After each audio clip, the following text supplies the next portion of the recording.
Kadamu omulala Sharon naye afiiridde mu ddwaliro e Dubai ogenda kuba ng'obifuna mu maaso awo. Fifi the Queen naye ate agudde mu babbi kata bamutte.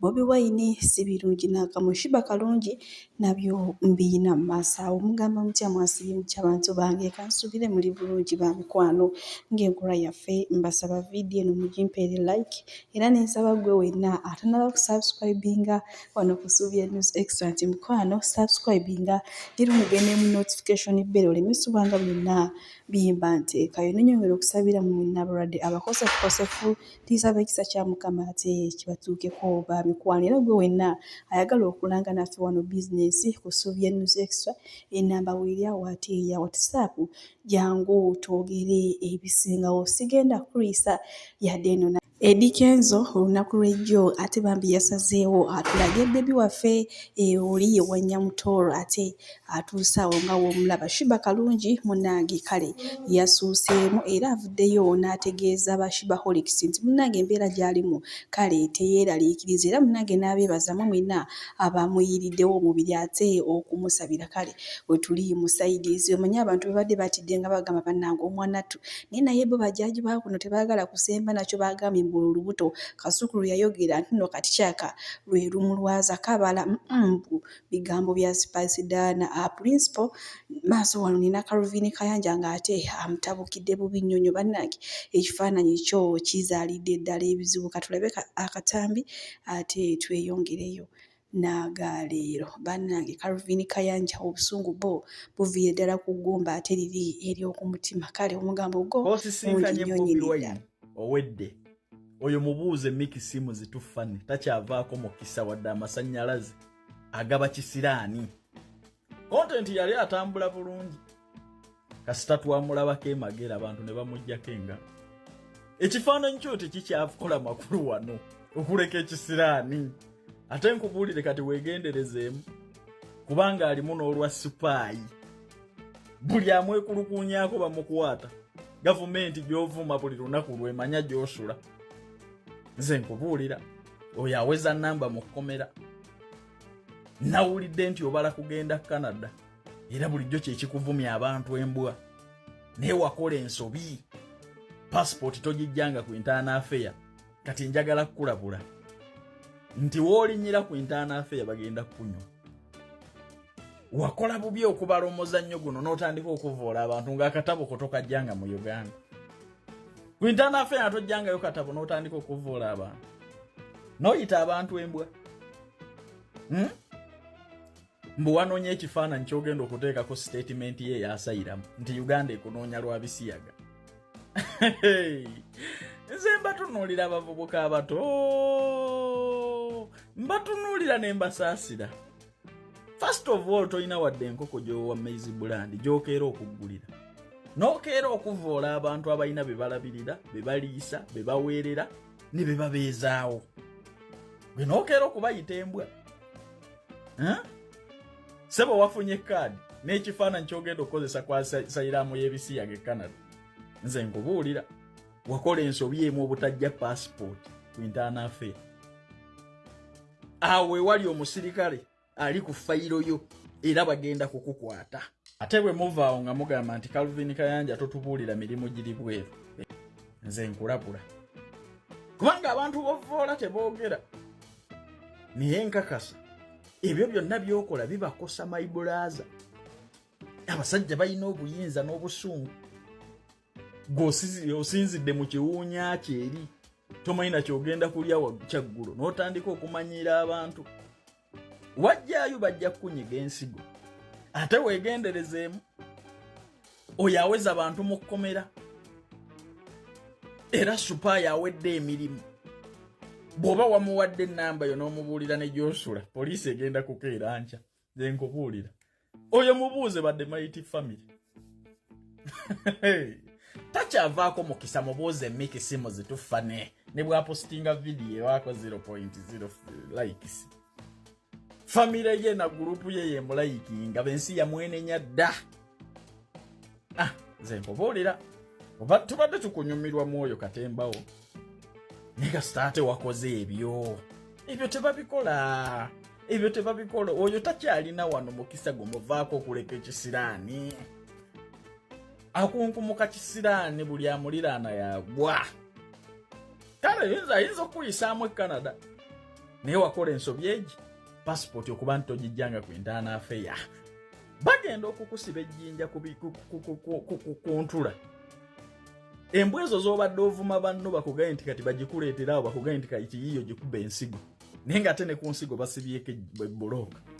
Bwe mujja okutegeera nti okuva bibadde ebigambo bya Calvin Kayanja bwe tweyongerayo ne Tamale Mirundi Junior atabukiddeawo bonna munnanga bamugamba mbu ng'ayitiriza okutuuza taata we ate emisango manye ennaku zino banaye Tamale Mirundi Junior ali bulala batuula musango guno babeera bakagumala ate nga yazizza dda omusango mulala abagambye baddi yamwewummuzeeko oli kitaawe azaala ekibi akiwongera nti ate abantu abasinga omumukomekkereza oba abasinga okumuvunaanabunabo kwe yayigira ate gino emize egy'okuyisaamu abantu eggaali oba kale okuvuma abantu nti n'olwekyo mumwesonyiwe oli kitaawe ye yamanyi nga bwakikwasaganya ne taata we. Bibadde ebigambo bya Tamale Mirundi Junior ng'ate addamu abo ababadde baasokomosa omugambo bw'enkwongerayo ne mwana Nwezi TikTok Misho ono n'omunnange yali azze Uganda mu vacation ate bye baamuweera obutwa era ng'embeera gy'ali mu ddwaliro bambi tesanyusaamu n'akamu.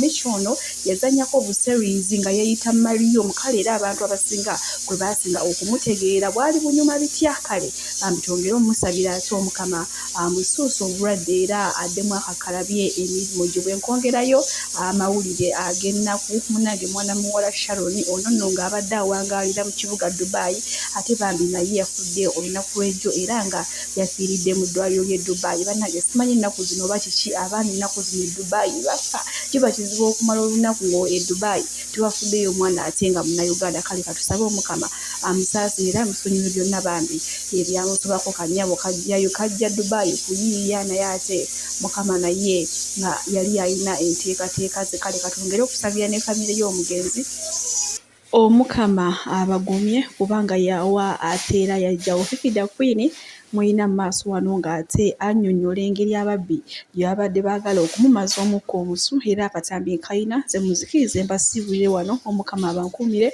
mwebale kwagala Sylvia News Extra. Bye bye. Bannange ennaku zino ababbi bo baatabuse tubeere beegendereza babba misana ng'ensi yonna eraba. Guys mugamba mutya? Fifida Queen mukyala Nsubuga wano. Bane comments zammwe nzirabye ne messages nzirabye. Abantu bangi bali ba victim. So buli wogenda mu bank tambula n'omuntu divide the money tokkiriza kutambula na ssente nga tera alabye gwe gwaziwa tokola nga nsobi eyo. Comments nzirabye abawandise zikusaaga nazo nzirabye naye nga obubbi bwe buli mu bank. Kati njagala okulaga abatya babba ssente ku bureaus ezo ziri mu kibuga mwe tukyusiza ssente. Olunaku lwakya abali mu recruitment musobola okunjulira ati mutwabanga ne season. Kati twali mu season ya Jordan ng'etuwa ssente ya Rabbi. Ngenda bwe tujjirawo ssente tulina kyali waffe ali mu kabyuro business nga tujjawo ssente. Kati nali nzigirawo nnyo ssente era njagala okugamba gwe wenna avoid doing transactions in one place or one area no getting comfortable. Bakubba nga bakubbisa lumanyimanyi ntuuke wakyali waffe njimye ssente nga bazibala tutututututa kati baabalanga ssente bando neewera nti buli bando baasibanga $5,000 ng'omuwala mpita nga tugibala mu kamashini nga wallahi ziweze nga akwata rubber band azisibe nze nga ntuula wali nga nninda abala endala kozi ssente zaali ziwera.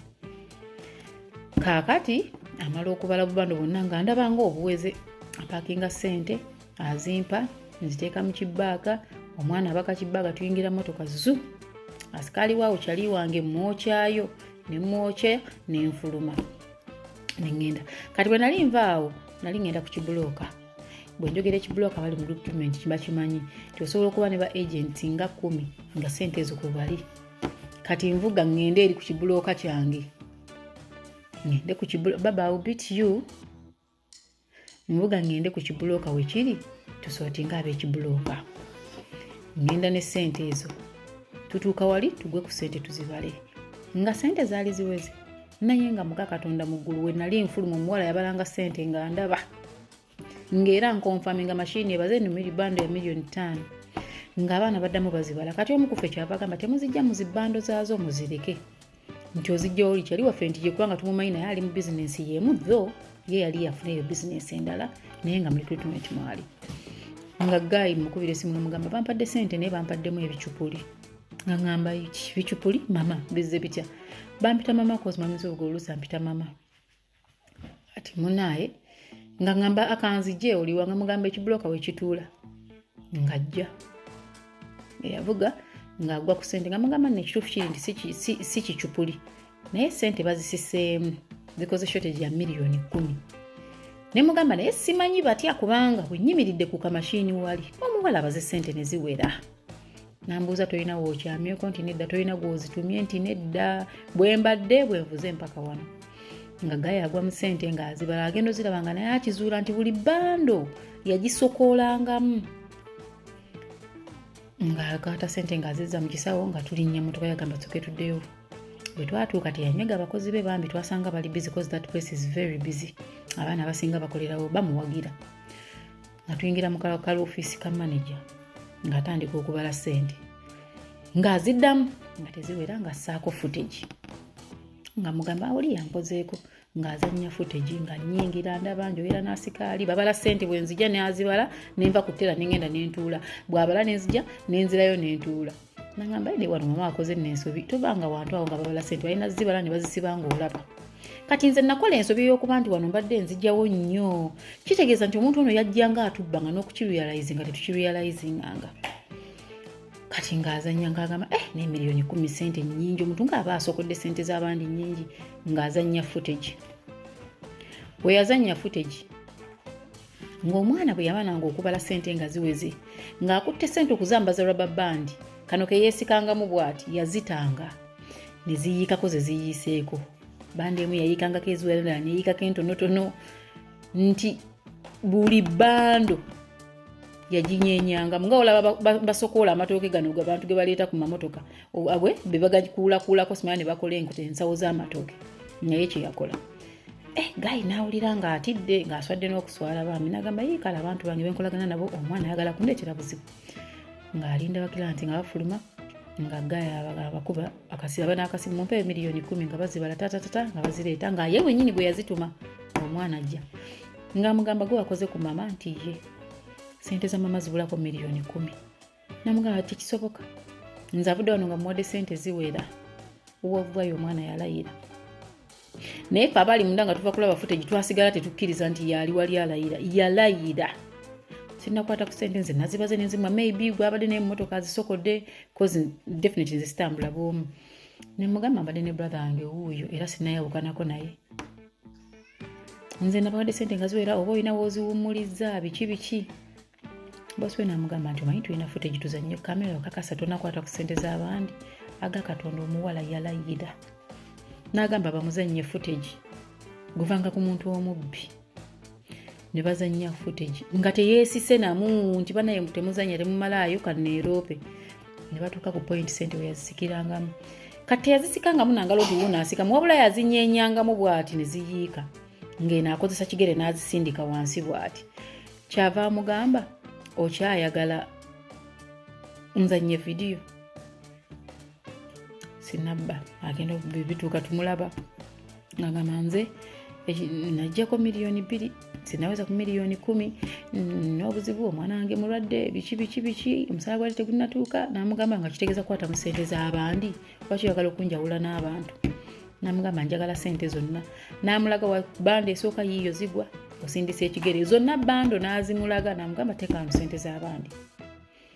Nga bagenda baleeta kasawo ke bambi nga bajjamu ssente nga bagenda babikola lwaka bokisi ndoza bateekamu zino bando nga batereka ssente nazo yali asonseseyo nga bazisikayo. Kati omusajja ono nampa ssente nze nengenda kubanga kyali waffe tetwabyongera walala tetwabiyisaawo. Naye nasigala neebuuza neŋŋamba kati ono omwana bbanga kiri atubbidde kuba nze muntu eyakimangawo ssente nga nnyingi nga ntuula wali n'abala abalamu n'embiraba ninninda mbw azigatte zonna nfulume. Kati imagine waba asse miliyoni 10 ku muntu omu n'otakizuula n'asikana endala 10 ku muntu omu n'asikana endala kino kiba kiggwereddewa. So engeri gye batubbamu yeeyo tokolanga nnyo transaction mu kifo kimu n'ogetinga comfortable. That's a very big mistake tokikolanga. leero gikole wano enkya gikole wali kale bakubbireko ewalala. Ekyokulala tebakusibiranga ssente gy'otalabira bazisibirengawo ku mmeeza ng'olaba mu byulo omwo. Ate n'ekirala ne byulo ezo ezimu zirina ababbi baazo.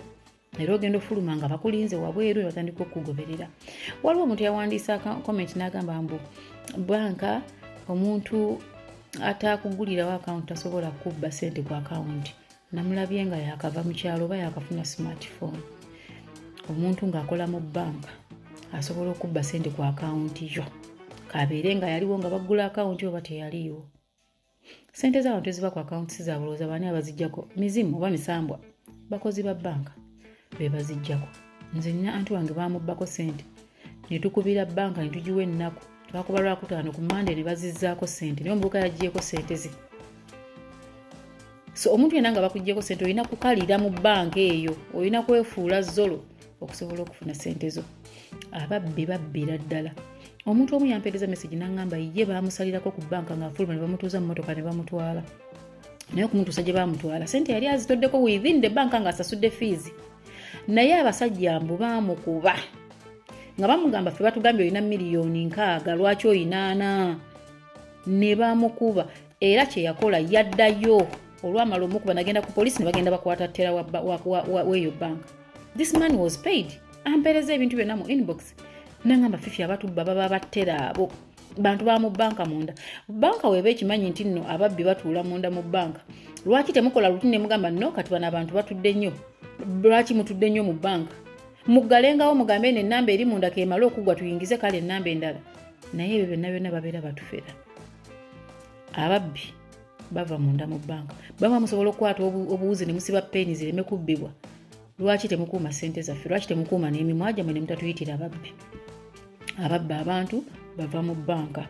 Oba olina omuntu wakola mu banka oli muganda wa mubbi. Nja kudda mbanyumize mmwe abakola transaction z'ettaka nga ssente muzisasulira ku mataka eyo gye muba mulaze bayenda batugumbula.